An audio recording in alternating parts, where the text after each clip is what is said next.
Eu que agradeço, Diogo e Regina, pelo convite. É super bom estar aqui. Como o Diogo disse, eu fiz minha graduação aqui e eu tenho memórias excelentes aqui do IB. Tive anos muito felizes na minha vida e lembro muito bem que numa dessas salas aqui no Sobre as Ondas eu tive uma aula com Mariana Amabis que eu nunca mais esqueci na minha vida. Muito, muito legal. Sobre rearranjo genômico na produção de diversidade de anticorpos do Susumu Tonegawa, né? Então, nossa, é muito bom estar aqui.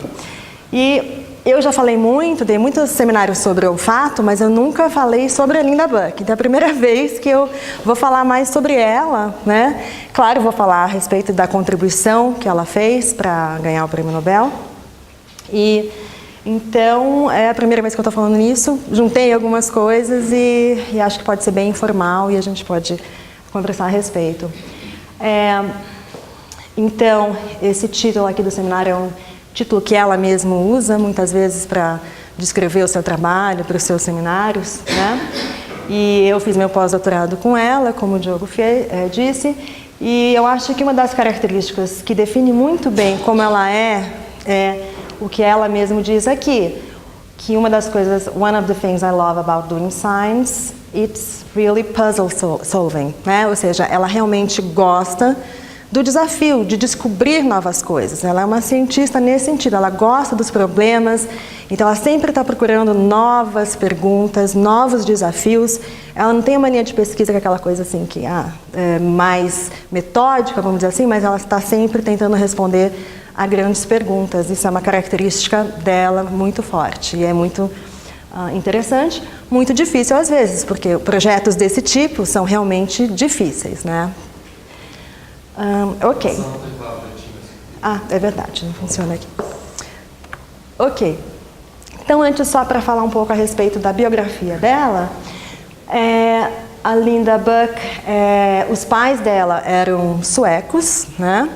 E migraram para os Estados Unidos naquela grande onda de imigração, onde vários suecos mudaram para os Estados Unidos, estava uma crise no final do século XIX, migraram para os Estados Unidos, mais especificamente para Seattle, onde a família dela se instalou, e então ela teve uma vida lá em Seattle, de imigrante, né? Então, uma vez eu perguntei para ela, então você fala sueco, sua família fala sueco? Ela falou, não. Minha mãe falou, quando a gente veio aqui para os Estados Unidos, que era para esquecer o sueco, que era para a gente aprender a falar inglês muito bem, porque a nossa nova vida ia começar aqui. Então, é uma coisa assim, ela não fala sueco, ela realmente é uma imigrante que é mais americana e começou a vida dela lá. E aí mesmo, em Seattle, ela inicialmente decidiu fazer psicologia, ela queria fazer psicoterapia, inicialmente, lá na University of Washington, em Seattle, né? Então ela começou na graduação, fazendo curso de psicologia. Depois ela mudou, foi fazer o doutorado na área de imunologia, então já se interessou mais por biologia celular, biologia molecular, mais dentro da área de imunologia, tentando entender os receptores, estudar os receptores de linfócitos B, né? E aí, depois, então, é que ela foi fazer o seu pós-doutorado na Columbia University, em Nova York, no laboratório do Richard Axel, que era na época, ainda é hoje, mas na época já era um grande biólogo molecular, então tinha um laboratório já muito famoso na área de biologia molecular, com quem ela dividiu depois o Prêmio Nobel, que eu vou falar daqui a pouquinho, né? Então, lá no laboratório do Richard Axel, ela interagiu com pessoas muito interessantes, né? Pesquisadores muito conhecidos, como o Eric Kandel, por exemplo, que é um neurocientista muito importante, que ganhou o Prêmio Nobel em 2000, e que estudava memória, usava a aplísia, né, como modelo animal, e estudava a memória em aplísia, e como que essa memória na aplísia era baseada molecularmente. Então, estudou a memória do ponto de vista molecular, quais são os genes envolvidos, os receptores, as moléculas envolvidas. E, inicialmente, ela trabalhou um pouco com a aplísia também, sob essa influência também do Eric Kandel, e depois, em determinado momento, quer dizer, o pós-doc dela foi extremamente longo, durou 10 anos, né? Às vezes isso acontece, muitas vezes isso acontece, pós-docs muito longos. Mas foi na segunda metade do pós-doc dela, então, que ela teve a contribuição maior dela, que foi a descoberta dos receptores olfatórios. E foi aqui, em 85 mais ou menos, que isso começou, que ela se interessou pela questão de como que o olfato funciona, que eu vou explicar daqui a pouquinho. Aqui, ela já se tornou uma investigadora da Howard Hughes Medical Institute, né, que é uma agência financiadora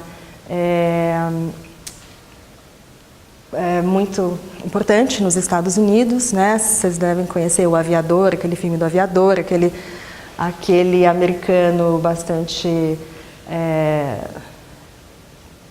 maluco, não sei, muito impressionante, que foi quem fundou, que decidiu que queria doar dinheiro para fazer esse instituto, Howard Hughes Medical Institute, para patrocinar ciência básica. Então, isso é uma coisa muito importante. Esse instituto financia ciência básica. Então, você tem pessoas estudando aspectos os mais básicos possíveis, os modelos mais básicos possíveis, e eles financiam muito bem. E a gente tem muitas pessoas que foram financiadas por esse instituto, que receberam o Prêmio Nobel, e vários candidatos que estão sendo financiados também. E em 94, ela conheceu o Roger Brandt, que é o marido dela. O Roger Brandt, não sei se vocês lembram, do Ptashne, do Mark Ptashne e o Roger Brandt. Quem já conhece, já ouviu falar do sistema duplo híbrido em levedura, deve saber quem é o Roger Brandt. Então, ele foi um pós-doc na época do Mark Ptashne, que descreveu o fago lambda, o mecanismo de regulação do fago lambda, que mostrou que os dois domínios de um fator de transcrição, o domínio de ligação ao DNA e o domínio de transativação, eles podem estar separados e eles podem ser unidos por meio de outras duas proteínas para gerar um fator funcional, e é nisso que se baseia a técnica do sistema de duplo híbrido. Então, o Roger Brandt, ele teve essa contribuição.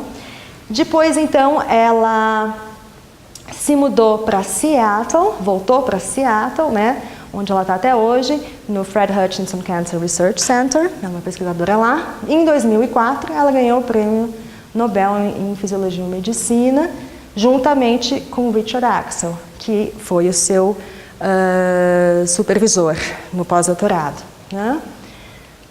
Ok. Então, como eu disse, enquanto ela era pós-doc do Richard Axel, ela entrou em contato ela leu um artigo, né, de Solomon Snyder, que é um neurocientista muito conhecido também, que identificou os receptores para ópio, né, que são GPCRs, e um artigo onde ele tentou dizia que tinha identificado uma proteína que seria um receptor olfatório, que se liga a odorantes, no caso era um odorante de pimentão, que tem um cheiro muito forte, ou seja, concentrações muito baixas desse odorante podem ser detectadas, e nesse trabalho ele identificou uma proteína que se liga a esse odorante, que poderia ser um receptor olfatório, né? E isso já despertou, entre outras coisas, nela essa curiosidade de entender do ponto de vista molecular como que ocorre a percepção de odorantes, né? Então, a gente tem odorantes que têm estruturas químicas muito diversas, como essas aqui, que têm cheiros diferentes, como de almíscar, cravo, limão e assim por diante, e como que o nosso sistema nervoso é capaz de detectar e discriminar todos esses cheiros. Então, essa era uma grande pergunta e não se conheciam os receptores para isso. Então, ela foi atrás de tentar identificar, de clonar esses receptores, de identificar e clonar esses receptores. E, na verdade, então, isso para mostrar que é muito importante o ambiente onde as pessoas estão. Então, ela estava num ambiente extremamente rico, cercada de pesquisadores com ideias muito interessantes. E não é que ela teve essa ideia genial sozinha, certo? Então, ela tinha muitas influências e muitas ideias por trás dos bastidores que vão sendo discutidas. Várias pessoas já estavam tentando identificar os receptores olfatórios. além do Solomon Snyder, mas nem todos conseguiram, certo? Ela, quando era pós-doc do Richard Axel, então usou uma estratégia específica que permitiu identificar esses receptores, que eram tão procurados por vários grupos. Então, como é essa estratégia? Já se sabia de algumas coisas. Já se sabia que se você pegar os neurônios olfatórios e estimulá-los com odorantes, você verificava que tinha aumento na concentração de AMP cíclico dentro desses neurônios. Já se conhecia na época que tinha os receptores que agiam via proteína G para ativar a adeninociclase e gerar aumento na concentração de AMP cíclico. Então já se conheciam receptores GPCRs e já se conhecia a proteína G, então esse tipo de transdução de sinal já era conhecida, né? Então imaginaram, bom, então se os odorantes levam ao aumento nas concentrações intracelulares de AMP cíclico, é muito provável que os receptores desses odorantes pertençam à família de GPCRs, sejam semelhantes aos GPCRs. Então, ela se baseou em 3 pontos para desenhar a abordagem experimental que ela ia usar para identificar esses receptores. O primeiro deles é que, se esses receptores existem, eles devem ser do tipo GPCRs. A segunda questão é, esses receptores devem ser codificados por uma multifamília, porque nós podemos identificar um grande número de odorantes com estruturas diversas, então ligantes muito diversos. Então, devem existir vários receptores olfatórios que são capazes de fazer isso, não apenas um.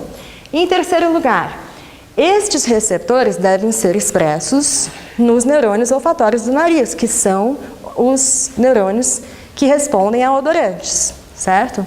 Então, foram essas 3 premissas que foram utilizadas. Como que eles fizeram, então? Então, em primeiro lugar, foram atrás de GPCRs, usando PCR, que é o que está esquematizado aqui,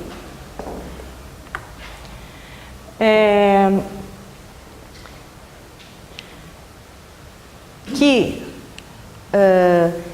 é uma técnica que foi desenvolvida na década de 80, então na época em que esse trabalho estava sendo feito não era tão recente, né? Então ainda não era uma técnica tão corriqueira como hoje em dia é. E também usaram, o PCR era feito com primers degenerados, que também não é uma técnica muito simples. É mais difícil você usar primers degenerados, até hoje é ainda difícil usar primers degenerados. Mas por que eles usaram primers degenerados? Porque é o seguinte, então você quer ver se tem receptores que são parecidos com GPCRs expressos ali nos neurônios. Na época, também, não se conhecia muitos GPCRs. Então, o Robert Lefkowitz, que ganhou o prêmio Nobel junto com Kobilka recentemente por GPCRs e a estrutura dos GPCRs, ele já tinha clonado um GPCR, que era o receptor o beta-adrenérgico, né?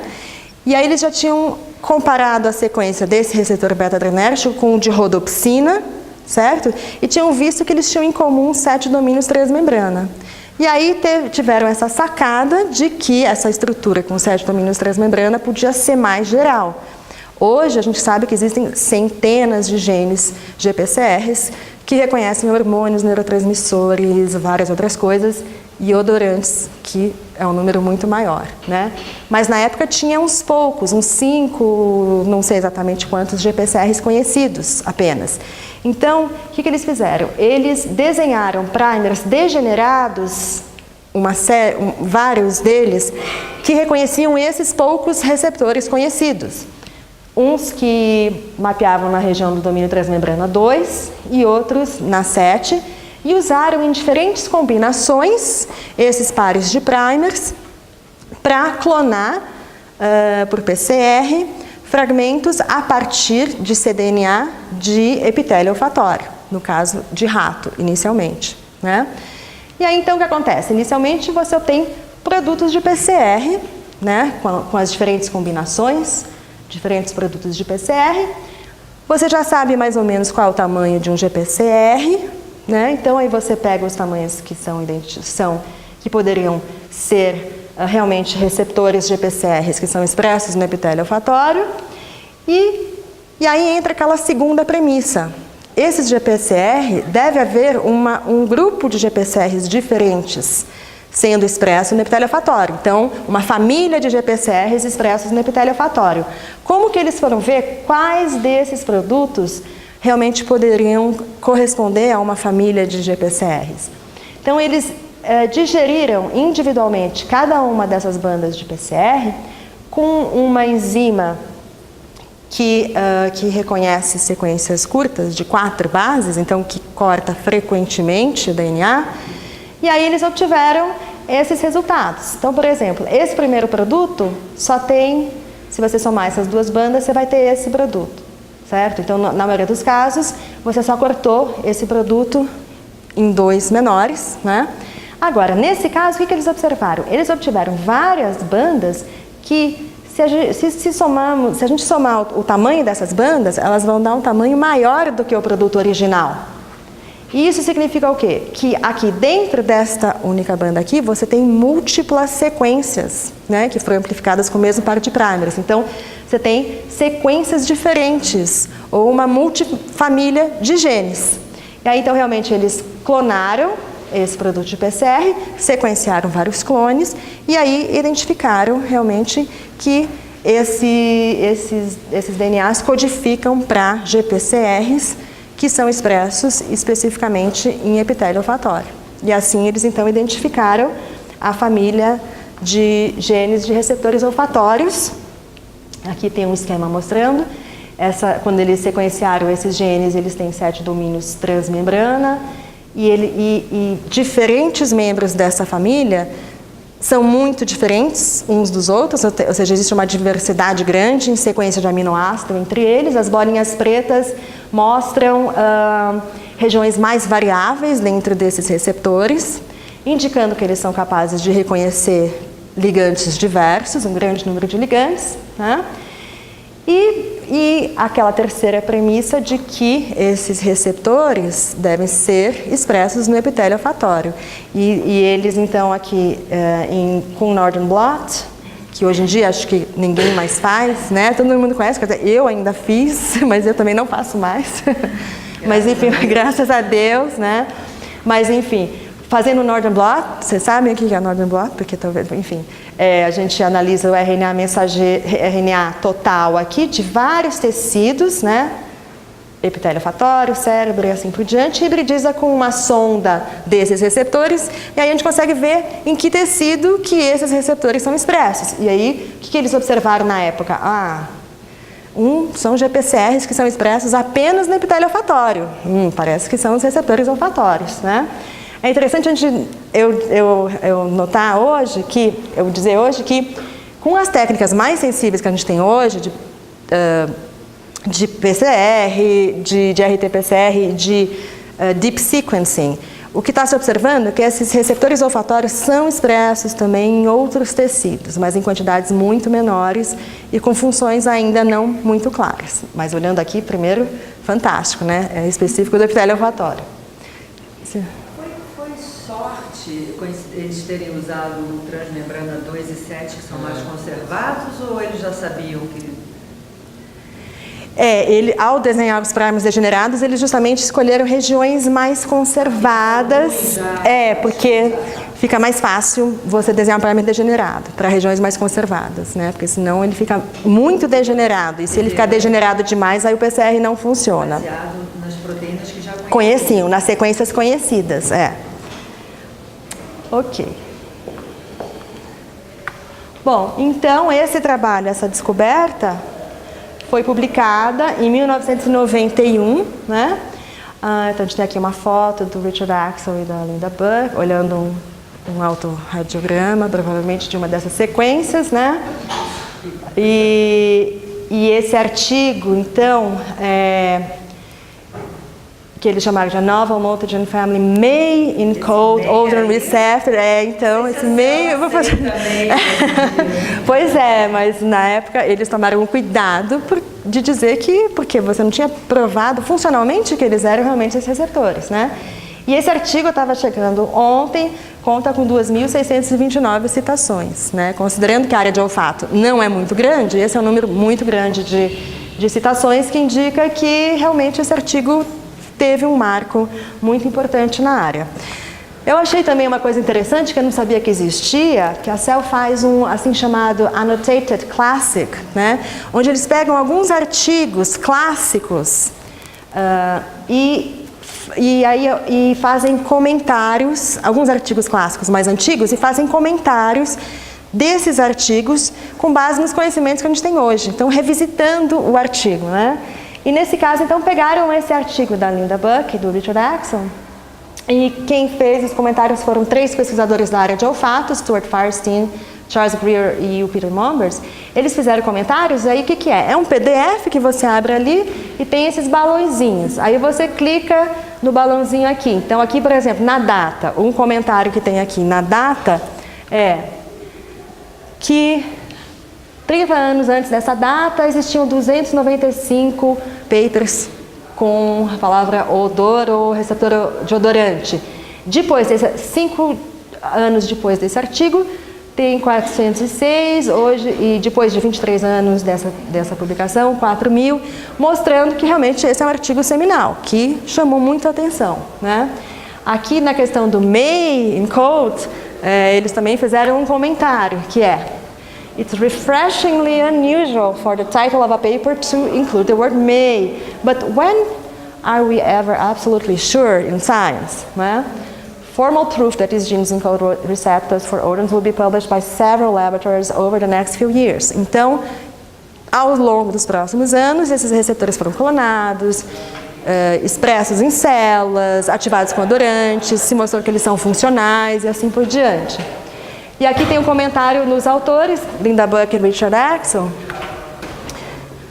que é interessante também notar que este é o primeiro artigo na área de olfato da Linda Buck e Richard Axel. Ou seja, por quê? Porque existia muita gente que estudava olfato antes, só que eles nunca tinham trabalhado com olfato, e aí quando eles resolveram trabalhar, eles tiveram um artigo que realmente teve um breakthrough, né? Então acho que também é uma coisa bastante interessante.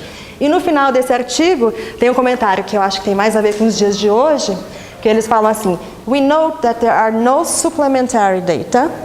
Everything that should be said was said within this concise and well-written article, né? Tudo bem, na época eu acho que não tinha tanto material suplementar como a gente tem hoje. Mas realmente, se você lê esse artigo hoje, você vê que tudo que podia ser discutido foi discutido e faz sentido ainda hoje. Então, é realmente impressionante. Acho interessante que deve ter outros comentários desse tipo de outros artigos clássicos, né? Bom, depois da descoberta desses receptores, o que aconteceu? Outros trabalhos foram sendo realizados ainda no laboratório da Linda Buck, que agora, depois de publicar esse artigo, tinha mudado para Harvard Medical School, departamento de neurobiologia, agora com pesquisadora principal do seu laboratório, né? E o Richard Axel continua trabalhando, os dois independentemente agora, mas obtendo resultados semelhantes, em paralelo. Um deles é que o que se verificou é que cada neurônio olfatório expressa só um gene de receptor olfatório. Então, roedores têm 1000 genes de receptores olfatórios. Então, são 1000 genes que codificam para 1000 receptores. É uma família multigênica realmente muito grande, né? Cada neurônio só expressa um desses genes. Aqui é um experimento, na verdade, do Peter Mombers, um camundongo que a gente tem até aqui, knock-in, que foi gerado pelo Peter Mombers, onde a gente tem um desses genes, que tem um knock-in de um iris, tal GFP, ou seja, os neurônios que escolherem o receptor olfatório P2 para expressar, que cada neurônio só escolhe um, vão também fazer GFP. E aí a gente consegue então ver aqui no epitélio olfatório, vocês estão vendo esses neurônios individuais aqui expressando GFP. Tá cheio de outros neurônios aqui, que a gente vê em azul os núcleos deles. expressando provavelmente outros receptores olfatórios, né? Então a gente vê o neurônio aqui bonitinho, com seu corpo celular, seu dendrito, aqui é onde o ar entra carregando os odorantes, e os cílios a gente não consegue ver desses neurônios nessa resolução. Então tem essa questão impressionante de que você tem no genoma da célula 1000 genes, só um é expresso em cada neurônio. Outra coisa muito interessante que eles verificaram é que os neurônios que estão expressando o mesmo receptor, o P2, eles mandam seus axônios para o mesmo lugar no bulbo olfatório, que é o primeiro local do cérebro que recebe o input desses neurônios, né? Então aqui a gente teria o epitélio olfatório. Nesse caso, em vez de GFP, esse knock-in tem Tau-LAC-Z, então a gente com X-Gal consegue visualizar em azul a expressão do gene reporter. Então a gente vê que os neurônios que estão expressando o receptor P2, olha, eles convergem, os axônios deles vão para o mesmo pontinho no bulbo olfatório. Então aqui a gente tem um corte coronal dos dois bulbos olfatórios, né? E mostrando aqui essas bolinhas que são pontos de convergência de cada receptor olfatório. O P2 converge aqui. Cada bolinha dessa está recebendo input de um receptor olfatório. Então, isso significa que tem um mapa topográfico que está representado aqui de uma maneira mais simples. Se a gente tem no epitélio olfatório neurônios que cada um expressa um receptor diferente, representado por uma cor diferente aqui. No bulbo olfatório, está aqui no epitélio olfatório, estariam esses neurônios. No bulbo olfatório, que é para onde a informação é primeiro mandada, a gente tem os glomérulos. Então, os neurônios que expressam o receptor verde mandam seus axônios para o mesmo pontinho aqui. Os que expressam o receptor roxo para esse outro ponto. Dessa maneira, existe a formação de um mapa topográfico para cheiros no cérebro do camundongo, né? Que também uma descoberta muito interessante. E é sempre no mesmo local de indivíduo? Isso, essa organização, ela é hardwired, né? Ela é geneticamente determinada. É claro, então se você pegar 2 camundongos e for olhar onde está o glomérulo verde, ele está aproximadamente na mesma localização. É claro que tem uma pequena variação interindividual, mas o mapa é muito conservado. Você vai falar como é que foi textura? Não ia falar isso hoje, eu posso comentar um pouco depois, mas essa é uma questão que é muito estudada e é muito interessante. É uma das questões que eu acho mais interessantes para entender do ponto de vista molecular. Quando eu fiz meu pós-doc com a Linda Buck, o que a gente fez foi ver que, bom, então, esses receptores aqui, a gente tem, se o camundongo tem 1000 receptores, a gente poderia imaginar que ele, então, reconheceria 1000 odorantes, mas, na verdade, um número muito maior de odorantes pode ser reconhecido. Então, durante o meu pós-doc, o que a gente fez foi, de uma maneira bem rapidamente dizendo, que não vai dar tempo de falar aqui, foi ligar receptores com seus diferentes odorantes, e o que a gente conseguiu ver é que, na verdade, esses receptores são utilizados de uma maneira combinatorial. Então, se aqui a gente tem só 4 dos 1000 receptores representados, cada odorante diferente pode ativar um grupo diferente de receptores. Então, fazendo combinações de 1000 receptores, a gente pode imaginar que um número muito grande de odorantes pode ser identificado, né? Ok. Bom, pela clonagem, identificação dos receptores olfatórios, pela demonstração de como que o sistema olfatório é organizado para formar esse mapa de cheiros no cérebro, eles ganharam o Prêmio Nobel, né? Então, eu tive a sorte de ir lá nessa cerimônia. Então, um dia a Linda Buck me ligou e falou assim: oi, tudo bem, Bettina? Bom, eu queria dizer que eu ganhei o Prêmio Nobel. E aí eu falei, nossa, que legal, né? E aí ela falou assim, bom, você gostaria de ir? Porque ela convidou pós-docs que trabalharam com ela para ir. Então, eu e vários outros pós-docs fomos convidados. Então, foi uma experiência, claro, muito, muito interessante, né? Em dezembro, que é o Prêmio Nobel, é uma semana de festividades que acontece em Estocolmo, onde os 4 prêmios são dados, né? Medicina ou Fisiologia, Química, Economia, Literatura, falei já todos? Química, Medicina ou Fisiologia, Literatura, Economia... o PAS não é em Estocolmo, o PAS é separado, é em Oslo, né? Física, nossa, esqueci da física, e física. E aí, então, aqui a gente tem a cerimônia da entrega do prêmio. A família real vai todo ano, né? A família real sueca. É um evento na cidade que é muito celebrado, então é um evento científico, é muito legal que ciência seja celebrada de uma maneira tão importante. E aqui, então, estão os homenageados desse ano, que foi em 2004, né? E aqui atrás estão sentados antigos outorgados. Então, são pessoas que ganharam o Prêmio Nobel anteriormente, em geral, na área, mais ou menos, nas áreas dos laureados do ano, né? Então, aqui a gente consegue ver o rei da Suécia entrega os prêmios, né? Ele entregando para a Linda. Aqui, os químicos. Os químicos ganharam o Nobel nesse ano pela degradação via sistema de ubiquitina, foi esse o prêmio de química, né, do ano. E aí a gente consegue ver aqui atrás o Eric Kandel, que tinha ganhado em 2000, e o Prusiner, que ganhou pelo Prion, né.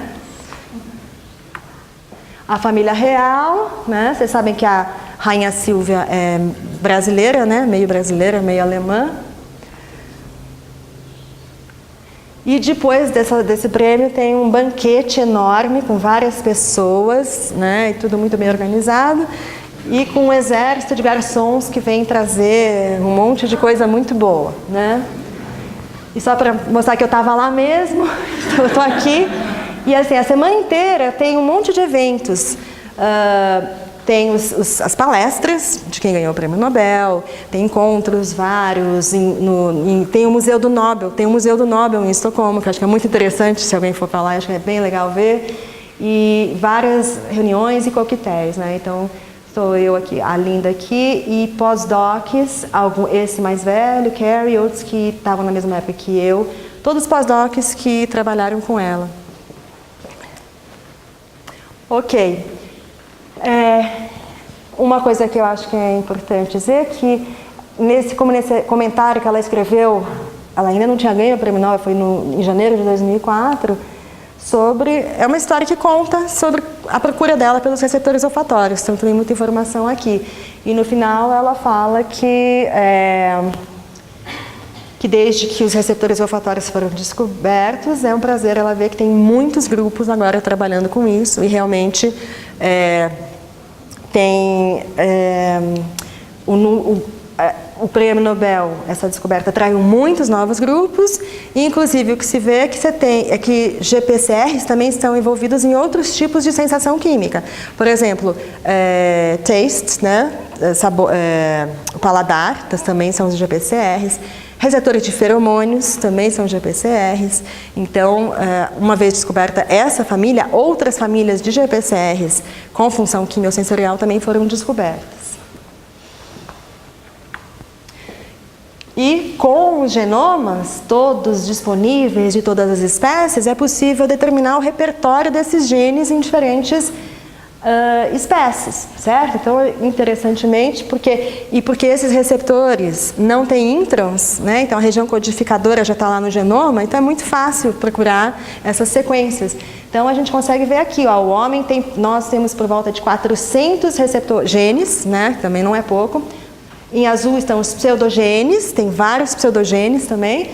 Interessantemente, elefantes têm quase 2.000 receptores olfatórios, indicando que o olfato é muito importante para a vida deles.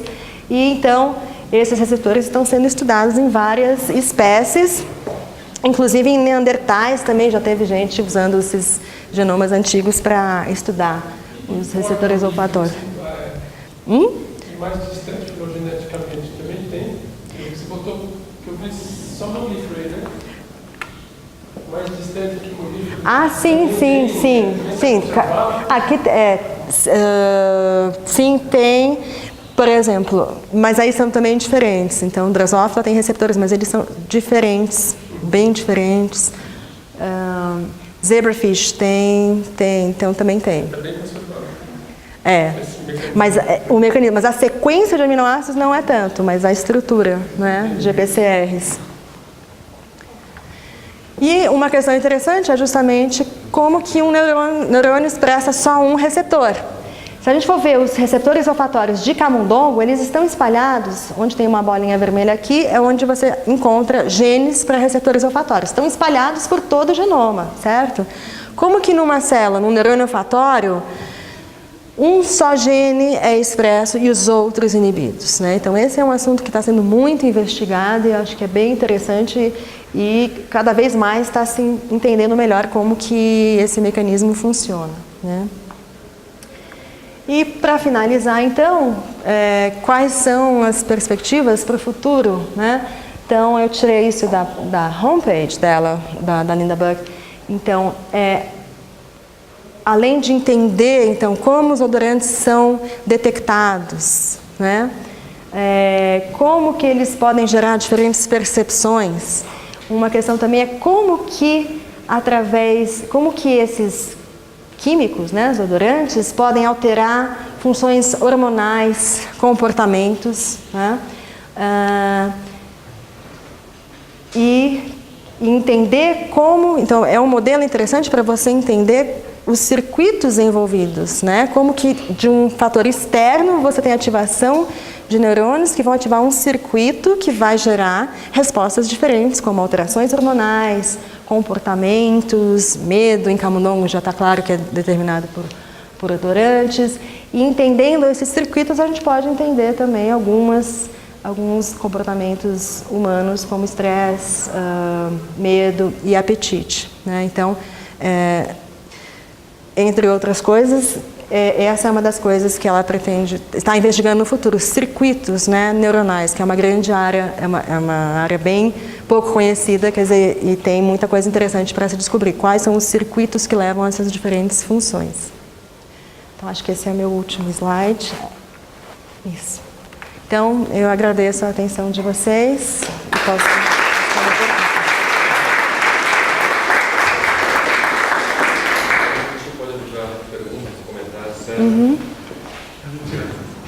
Fantástica essa apresentação.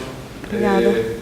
Eu lembro que tempos atrás, não sei se foi você que apresentou, seu Leonica, que os receptores homólogos àqueles receptores de feromônios dos outros bichos estavam pseudogenizados na espécie humana. Teve alguma mudança em relação a isso?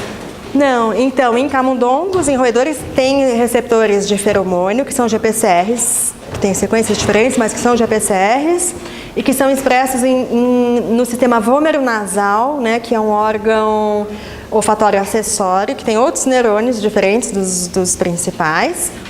E o homem não tem esse órgão vômero-nasal, ele é chamado de órgão de Jacobson, mas é um órgão vestigial no homem, né? Então ele não tem função. E é onde esses receptores seriam expressos. Se você vai ver no genoma do homem esses genes, eles são pseudogenes. Então, realmente esses receptores não são funcionais, esses de feromônio não são funcionais.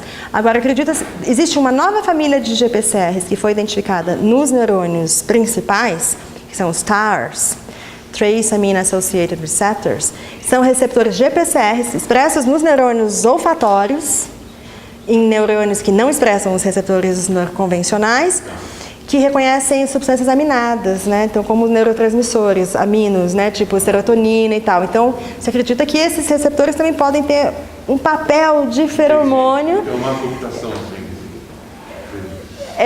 e esses receptores são funcionais no homem, né? Então, os vômero-nasais do órgão vômero-nasal, esses receptores não tem no homem porque nós nem temos esse órgão, né? E são pseudogenes, esses genes. Se perguntar sobre a história lá da escolha de qual é o latest conhecimento sobre aquela regulação gênica? A regulação gênica de um neurônio e um receptor, né? Então,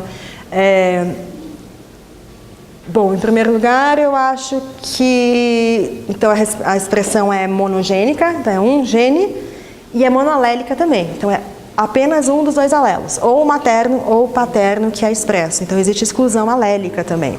Randômica, 50% dos neurônios expressam o paterno, 50% o alelo materno, né?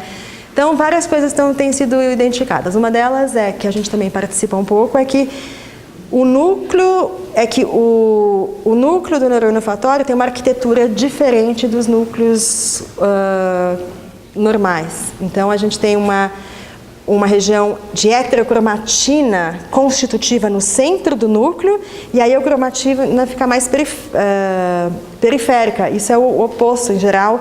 A heterocromatina está na região nuclear, periférica nuclear, e a cromatina mais central. Então, o núcleo do neurônio olfatório tem uma organização diferente, onde os genes de receptores olfatórios estão agregados próximos a regiões repressivas. Isso é determinado por modificações epigenéticas de estonas, né? E, de alguma maneira, isso contribui, se isso é rompido, você perde esse padrão de um neurônio receptor, né? Então, parece que essa organização é importante. Não se sabe ainda exatamente bem, né, como que isso é realizado. Mas essa organização parece que é importante, e essas modificações epigenéticas em estonas, reprimindo, então são estonas repressivas que estão marcando esses genes, e de alguma maneira aí tem uma proposta de um grupo lá dos Estados Unidos, onde você tem uma enzima que consegue remover essa marca de repressão de estona de um único alelo. Enfim, a gente acabou de escrever um review revendo todas essas coisas, porque... Seria inativar todos e só um. Então, tipo assim, todos estão reprimidos, aí só um vai ser desreprimido. Só que o que aconteceu recentemente? A Linda Buck tem um trabalho recentemente onde ela fez single cell deep sequencing de neurônios olfatórios individuais. E aí o que ela viu? Em alguns desses neurônios, você tinha mais de um receptor sendo expresso.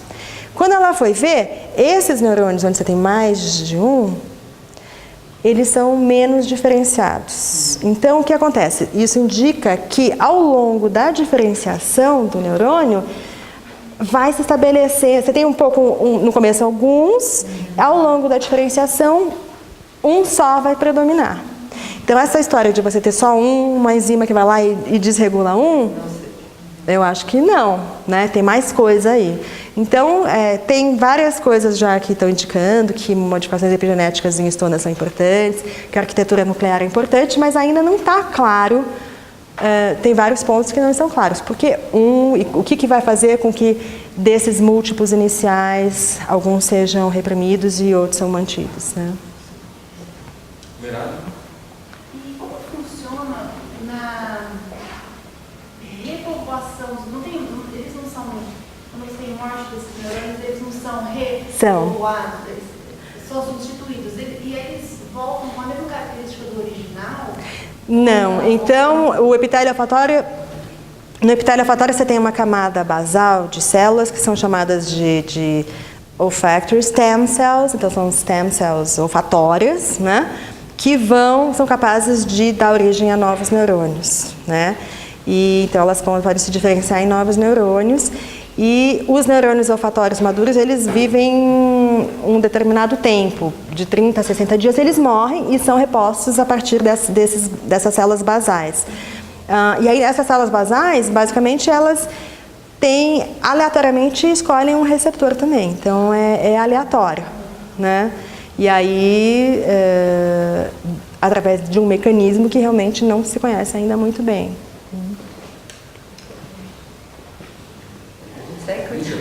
Pode seguir. Eu estava pensando na história de, assim, dentro da mesma espécie. Então, por exemplo, seres humanos, tem gente com um olfato mais desenvolvido do que outros. Entende-se já o que significa isso? Se é o nível de expressão, se é a diversidade?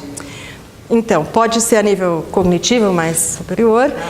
Do ponto de vista mais periférico de receptores, uma coisa que está se vendo é o seguinte: a gente sabe que tem SNPs e CNVs entre nós, né? Então o pessoal já está vendo SNPs e CNVs, copy number variations, em receptores olfatórios. E tem. Então, por exemplo, tem poucos trabalhos ainda que correlacionaram SNPs em receptores olfatórios com percepção de odorantes. Mas tem um trabalho onde se correlacionou um receptor olfatório que detecta o cheiro de androstenona, né? Então, se você for pegar esse mesmo receptor em diferentes pessoas, a gente vê que alguns têm um SNP E as pessoas que têm o SNP têm uma percepção diferente do odorante, então tem uma correlação. Tem algumas pessoas que sentem o cheiro desse odorante como sendo agradável, outras como sendo ruim, outras são anósmicas, não sentem esse cheiro. E se verificou que existe uma correlação de SNPs com essa percepção, nesse caso. Né? Faz sentido. Mudando a forma. Uhum. E, claro, os repertórios de receptores olfatórios nossos devem variar, certo? Em função desses SNPs e de CNVs, deleções, adições, números de genes aumentados. Achei interessante que o cachorro está em terceiro lugar, né? A gente sempre imagina, né? Que O elefante está melhor que ele, mas o elefante tem... Elefante a gente sabe de ver documentário que eles lembram do lugar. Exatamente, eles têm comportamentos muito elaborados, né? Agora, cachorro, sempre achei que talvez fosse o campeão, mas não é pelo jeito. Eles têm uma área grande de epitélio, né? Então, o cachorro. O cachorro. Então, mas cachorro pode ser educado em relação assim, alguns, né? Não todos. Cheio de cocaína, maconha. Tem os que trabalham, né? Então, você pode ter algum tipo de indução ambiental também, não pode? De desenvolver ou ter um maior número desses receptores, de células nervosas. No caso, acho que do treinamento, acho que são as questões mais cognitivas, né, do cachorro, poder associar o cheiro com... Não seria uma quantidade... Não, eu acho que é o que ele faz com esse cheiro, né, as capacidades superiores do sistema nervoso. Então, porque a gente, né, como mamífero, devia cheirar mais, né?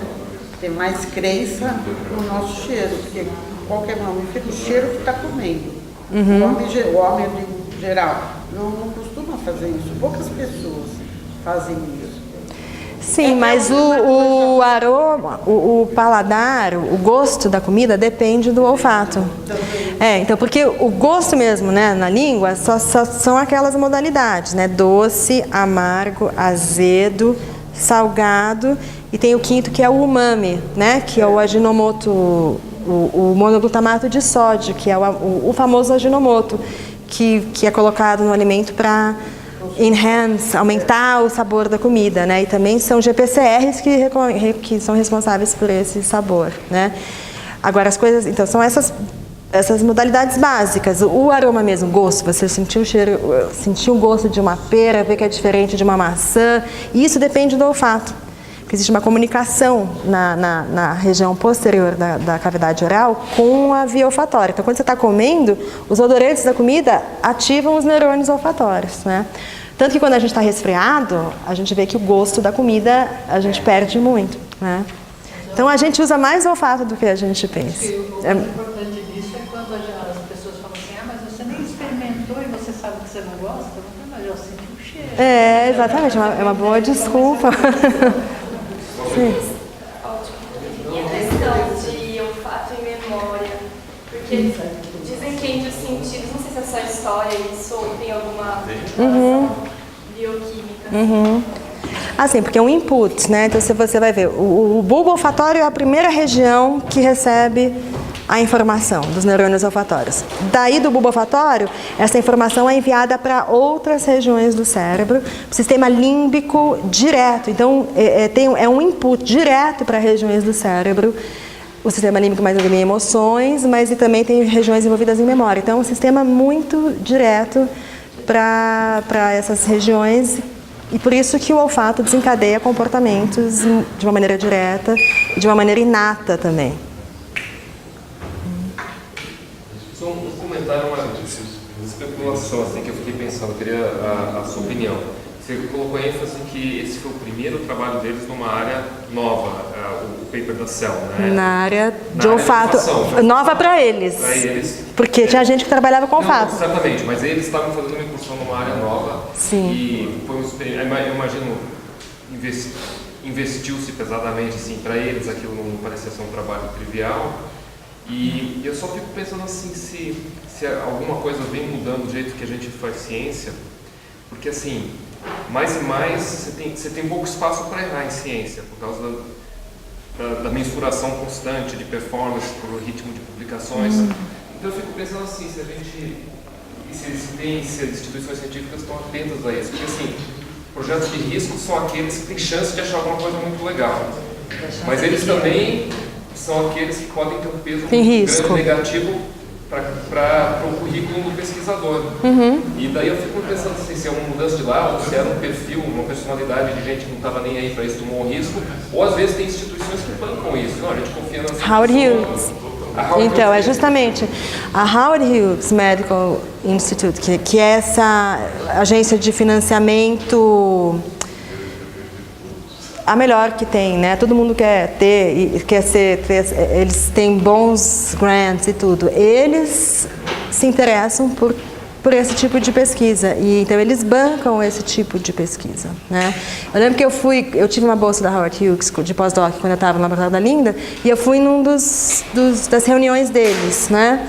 E naquela época o presidente da Howard Hughes estava falando assim para as pessoas: olha, a gente quer que vocês façam coisas novas, mudem, para de fazer o que você está fazendo, muda, vamos fazer coisas novas, ou seja, coisas de risco. Ou seja, essa agência de financiamento quer projetos bons, inovadores, né? Então, eu acho que são as agências de financiamento que determinam essas coisas, né? Mas isso a gente acha que aqui é muito. Você vai ler matérias das revistas científicas dos Estados Unidos, eles reclamam para burro disso. Da ausência de... para fazer coisas arriscadas. A Howard Hughes acho que é uma exceção, acho, no NIH. Então depende, exatamente. Tem, E aí vai tolhindo assim, a imaginação, a criatividade. Exatamente. Mais alguma pergunta? Eu tenho um filosófico, aproveitando que as mulheres da ciência. Qual que é o papel assim, da Linda como mulher de ciência para você mesma? Assim, isso te inspirou? Assim, nossa, ela é uma mulher e ela faz um trabalho fantástico. Eu quero seguir isso também, assim, uma linha parecida, tanto a área quanto a pessoa que te inspira, né? Porque sempre tem pessoas e trabalhos que te inspiram, assim, pela ciência, né? E se hoje você sente também alguma diferença entre gêneros na área onde você atua, mesmo você sendo uma mulher e a receptividade com seus pares, e também tem alguns que chegam à receptividade dos gêneros. Então, eu não sei se eu sou sortuda, mas eu nunca me preocupei com isso, para dizer a verdade, né? No caso da Linda, não interessa para mim se ela é homem, se ela é mulher. É o que ela faz, como ela pensa, como ela leva a vida, a carreira dela. Acho que nunca senti que podia ter alguma dificuldade por ser mulher ou não. Eu acho que não tem esse problema. Nunca tive problemas em relação a isso. O departamento onde eu estou aqui de bioquímica, metade do corpo docente, mais ou menos, são mulheres. Acho que como é um departamento muito internacionalizado, eu acho que nunca teve preocupação, não é um tipo de problema a nível de docentes, pelo menos. Eu acho que não é um tipo de problema. Nunca nem pensei muito desse lado, para te dizer a verdade. Não vi nenhum problema nesse sentido. Nos Estados Unidos, se for pensar do lado da Linda, a gente sabe que há anos e anos eles têm essa coisa muito proativa de inclusão de minorias, muito, em vários níveis, desde nas universidades cotas para alunos, como para docentes, assim, como a gente estava até comentando, tem docentes, tem departamentos que falam, a gente tem umas vagas aqui, mas é para minorias, a gente quer aumentar a diversidade no nosso departamento. Então, sempre tem essas coisas. Então, isso há muitos e muitos anos. Então, lá. Aqui, acho que talvez estamos bem atrasados em relação a isso. A discussão, na verdade, estou achando que está chegando tarde aqui, né? Uma coisa que para mim já estava... Mas, enfim, então, eu particularmente não olho muito por esse lado de questão de gênero. De qualquer forma, você tem um papel interessante e essencial nessa discussão tardia aqui, né? Para poder usar exatamente esse conhecimento da inclusão de minorias que teve lá no projeto, né? Eles ainda outras minorias, não só mulheres. Aqui, né? Isso é legal. Porque eu acho assim que às vezes a gente olha para o N mesmo, né? A altura de olhar de genética humana no departamento não interessa, né? Mas acho que é um viés você só olhar o N, né? Se você olhar dentro dos laboratórios ou mesmo tirando alguns pesos de análise, podem ver, mas se você olhar no publicações e referências levadas intelectualmente, às vezes, às mulheres. O livro cai bastante, as pessoas têm o gênero masculino. Eu acho que também, historicamente, eu acho que também a gente tem que pensar que antigamente as mulheres nem trabalhavam, né? Quer dizer, eu acho que é uma coisa que talvez vai se conquistando aos poucos também, por mérito mesmo, né? Por mérito. Eu acho que isso que é o mais importante, porque não adianta vamos contratar uma mulher só porque ela é mulher, né? Quer dizer, tem que ser por mérito, né? E, então, por exemplo, vamos pensar, a Linda Burke, ela, se vocês forem ver na página Nobel, tem a biografia lá, certo? Então tem minha família, minha mãe gostava muito de literatura, de artes, a gente sempre aprendeu muita coisa com ela, e ela falava que a gente tinha que fazer coisas importantes na vida, sabe? Não ser medíocre, coisa assim. Então o ambiente familiar já pode ir estimulando também, né? Eu acho que é importante.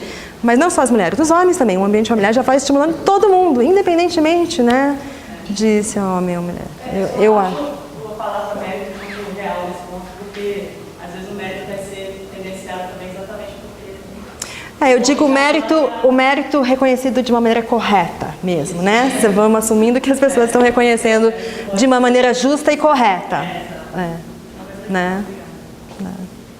Então, mais uma vez, muito obrigado, Betinha. Obrigada a você.